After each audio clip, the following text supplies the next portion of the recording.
자, 오늘도 빨리 시작해서 빨리 끝내고, 네, 문화나 없을 때 우리가 근무를 들어야 돼요. 왜요? 왜죠? 응? 왜요? 아니, 괜히 문화나도 없는데 우리가 열심히 많이 해버리면, 네. 뭔가 부재에 대한 아쉬움을 느끼는 것처럼 느껴지니까 깜빡하게 적당히 하고 끝내도록 하겠습니다. 네. 과연 적당히 할 수 있을 것인가? 네. 오늘 너무 많아서. 의문을 자. 가집니다. 일단 토요일 날 걱정을 했던 그 수사기소 분리법안 검찰청법 통과가 됐죠. 네. 네. 일단 내용부터 확인할게요. 검찰 수사기소권 분리를 위한 검찰청법 개정안이 30일 오후 국회 본회의에서 통과됐습니다. 검찰청법 개정안은 재적의원 293명, 재석의원 177명 가운데 찬성 172표, 반대 3표, 기권 2표로 가결되는데요. 검찰의 수사 대상 범죄가 원안보다는 후퇴했지만 검찰 정상화에 진일보했다는 점에서 의미가 있죠. 사실 우리가 원했던 거에 한 6할 정도의 수준으로 통과가 됐기 때문에 네. 이제 많은 분들이 좀 실망하시는 분도 계시고 또 이 비난하시는 분도 계신데 된 게 어디야? 그러게요. 맞아요. 이게 어딥니까? 이게 지난 2년 동안 한 번도 못 해보던 거야. 2년이 아니고 70년 역사상 처음으로 이거 한번 손댄 겁니다. 그렇지. 네. 민주당이 170석, 180석을 가지고도 지금까지 한 번도 개혁 법안에 대한 걸 못 해내다가 이제 말판에 와갖고 처음으로 이걸 한번 해본 거예요. 네. 그러니까 이건 사실상 시뮬레이션이라는 면에서 의미를 가져야 돼. 그렇죠. 거기다가 의장이 막 이상한 짓을 해가지고 중간에 간자짓을 하고. 어차피 이제 우리 당인데. 이 의장은 이제 없어질 의장이기 때문에 네. 우리가 간자를 이제 털어내고 난 다음에 또 우리가 또 정권을 뺏겼기 때문에 자연스럽게 하반기 의장도 물려줄 필요가 없어요. 그렇죠. 우리가 야당이 돼버렸기 때문에 네. 야당인데 뭐. 그래서 법사위도 돌려줄 필요 없고 야당이니까. 야당이니까 우리가 다 받아가지고 네. 운영해야 됩니다. 그렇습니다. 그런 면에서 이제 국회 권력이 제대로 된 행정부에 대한 견제를 할 수 있는 최초의 시범을 보였고 저는 이제 걱정했던 게 우리 의원들이 한 30명 정도 납치를 당하지 않을까. 처음에 그 걱정을 했고 네. 그 다음에는 이제 얘네들이 와서 또 빠루 들고 난동을 피지 않을까 또는 국회의장을 감금하지 않을까 뭐 이런 걸 해봤는데 아니 근데 그런 거 하면은 이제 끝나지 않나? 의원직이 날아가죠. 이제 그죠? 하게 되면. 근데 옛날에 그것도 아직 재판도 안 하고 그렇지. 있는데. 검찰이 아직 재판을 안 하고 있으니까. 에이 참. 그것 때문에 날릴 놈들 많아요 지금 그러니까 현역에도. 나경원부터 시작해서 다 날라갈 텐데. 근데 아무튼 현재에서 이제 그런 짓거리를 하지 않을까 싶었는데 그나마 그나마 뭐 그런 일은 없었다. 그나마 그런 일 없이 순리적으로 정리가 되더라고요. 물론 선진화법이 무서워서 그런 것도 있습니다만 의외로 요 정도 수준이면 괜찮겠다. 서로 그냥 라고 생각하는 사람들이 좀 많지 않았을까. 그렇죠. 그래서 이번 표결에 진짜 국짐이 참여를 하고 무기명으로 만일에 투표를 했다고 치면 에이. 찬성표가 200표는 나오지 않았을까 라는 생각을 해봅니다. 저는 만약에 무기명표로 했다면 똑같이 나왔을 것 같아요. 똑같이가 뭐야? 아니 빠져나가는 표도 있을 거 아니에요. 수박하고 그렇죠. 그쪽에 있는 검찰을 네. 질려버린 애들하고 이렇게. 스위치가 된다. 네. 너무 무서운 와, 현실이지만. 그러네요. 아니 왜냐면 실제로 반대한 의원들도 있었잖아.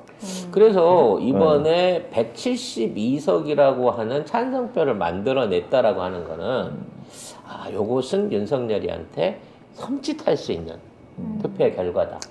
그리고 저는 우리 지지자들이 이렇게 압박을 하면 민주당은 겉으로는 막 우리 그것도 안 될 것 같은데 라고 얘기하면서도 엄청 세게 압박하니까 그래 그럼 일단 찬성 누르고 보자. 그렇게 바꿀 수가 있다는 걸 저는 처음으로 깨달았어요. 그 당내에 진짜. 있는 이제 윤핵관들이 예를 들어 자리 싸움 하면서 조금만 더 얘네들이 이제 좀 그걸 뭐라 그래야 되나요? 헛짓거리를 해서 반란표들을 만들어내고 인기가 떨어진다고 치면 이제 탄핵도 얼마든지 그렇죠. 추진해 볼 수 있는 네. 일종의 연습이 됐다라고 생각을 합니다. 뭐든 지금 다 연습을 한 거니까 네. 희망이 생긴 거죠. 그래서 이제 이러한 결과 자체가 우리는 진짜 그 아직 미흡하긴 하지만 앞으로 이제 그 개혁 법안 추가 조정이라든지 협의를 통해 가지고 우리가 원하는 완벽한 검수 완박 이 표현 안 쓰기로 했죠. 검찰 정상화에 관련된 길들을 네. 지속적으로 법사위를 통해서 해나갈 동력을 얻었고 또 이렇게 해놓고 흐지부진 해버리게 되면 선거에서 진다는 것들 의원들이 깨달았기 때문에 민주당 안에서는 실질적으로 배심표 없이 당론으로 전체적인 가결이 이루어질 수 있었다는 면에서 높게 평가하고 싶습니다. 네. 이번 결과는. 네. 이번에 뭐 한 방에 다 할 수는 없잖아요. 하면 좋겠지만 쏘기 시원하겠죠. 한 방에 다 하면. 근데 자, 이런 와중에 나름대로 이제 마지막까지 개겨보고 싶었던 우동사리 배현진 씨가 박병석 의장에 대해서 성추행을 했어요. 정말 이 사람 좀 이상해. 이상해. 여자가 남자한테 이런 표현을 쓸 수 있는지. 자, 요거 한번 볼까요? 네, 배현진 의원이 국회 본회의장에서 단상에 올라서 박병석 의장이 국민의힘 측 의견을 수렴해주지 않는 데 대한 항의 차원에서 맹비난 발언을 이어갔는데요. 이 과정에서 박 의장을 손으로 막 가리키면서 당신의 그 앙증맞은 몸으로 국민의힘 의원들 위로 밟고 지나가기 위해서 고둑발로 저희를 걷어차며 용맹하게 의장성으로 올라왔다고 얘기를 했습니다. 이게 뭔 얘기냐면 김웅이가 들어놓고요. 뭐 난리를 치더라고 저쪽에서. 김웅이만 혼자서 난리 쳤어. 왜냐면 이제 김웅이는 원죄가 있잖아. 지금 그 청탁 고발 관련해갖고 고발사주 관련해갖고 지금 원죄를 끼고 있기 때문에 열심히 해야 되거든. 열심히 해야지. 그래서 막 들어눕고 막 술 처먹고 들어와서 법사에 깽판 치고 그런 거 아니야. 그래서 막 자기가 들어누워서 자기 밟고 넘어갔다 그러는데 뭐 밟았는지 뭐 걷어차였는지 잘 모르겠어요. 근데 진단서 떼고 어쩌고 뭐 날지랄 한다고 하는데 그건 뭐 알아서 하시고. 지가 누운 거 아니에요? 네, 문제는 이제 배현진이 이와 같은 발언을 통해 가지고 사실상 정말 그 얼굴에 똥을 뿌렸다 그래야 되나? 이게 차라리 좀 중진이라든지 권성동을 내세우는 게 아니라 초선 배현진을 내세워가지고 대놓고 모욕 주기를 시작했다는 거죠. 앙증맞다. 제 기억에 어울리지 않고 너무 작다. 아니면 작으면서도 있을 것은 다 있어서 매우 깜찍하고 귀엽다. 아이고. 이게 애기 몸매란 얘긴데. 아니 몸매 품평을 이렇게 하나? 사람 몸이 어때서 이건 내가 왜? 들어도 화가 나거든. 작은 게 어때서? 몸 작을 수도 있지. 아니 박병석 의장의 등치가 작은 건 사실이에요. 나름대로 이제 컴플렉스이기도 한데 그러니까. 그런 부분을 이렇게 자극을 하고 이거 갖고 이제 국가 선진화법 넣겠다 그러니 내가 언제 삿대질을 했냐? 한 손가락으로 찔르면 삿대질인데 나는 5손가락을 5개 때문에 삿대질이 아니다라고 강력하게 주장을 하고 있어요. 근데 내가 보기엔 배현진한테 떠넘긴 거야 선배 의원들이. 당연하죠. 네? 결과적으로 이거 딴 사람들이 하면은 훅 갈 것 같거든. 이제 이거 징계위 올려와갖고 180석이면 네. 얘 날려버리는 거 아무것도 아니거든. 바로 한 방에 제명할 수도 있나요?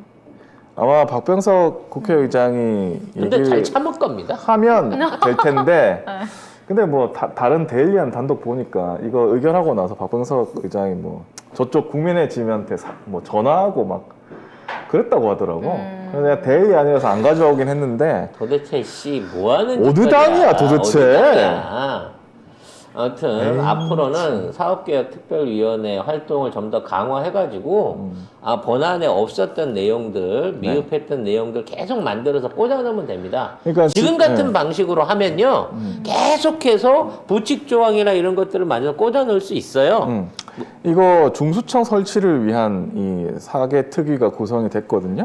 이 원래는 이게 권성동이 같이 합의를 한 거예요. 근데 그 지금 법안에는 안 들어가가지고 야 그러면 중수청 어떻게 할 거냐 뭐 다 빠졌다 이렇게 얘기했는데 사개특위 구성안에 다 합의를 했기 때문에 이 민주당이 이걸 구성을 해가지고 이거에 따라서 중수청을 설치를 할 겁니다. 그러니까 부족한 부분들은 이런 식으로 계속 메꿔 나갔기 자, 때문에 문제는 네. 이렇게 했을 때 윤석열이 거부권을 행사할 수 있다는 것이죠. 어허. 네. 뭐 그 부분은 걸리긴 합니다만 오히려 이러한 그 합의 사항에 대해서 윤석열이 사심을 갖고 이거 거부권을 계속해서 발휘를 한다고 치면 이거야말로 역풍이지. 오히려 역풍으로 탄핵의 대상이 될 수 있다는 점도 고려를 해야 될 거예요. 근데 한 번은 할 수 있을 수도 있지. 뭐 할 수 있겠죠. 계속 하면 돼. 근데 뭐 그렇죠. 계속 하면 되지. 그리고 국회의원 선거를 더 잘해서 뭐 200석 넘게 하면 사실은 탄핵도 가능한 거 아닙니까?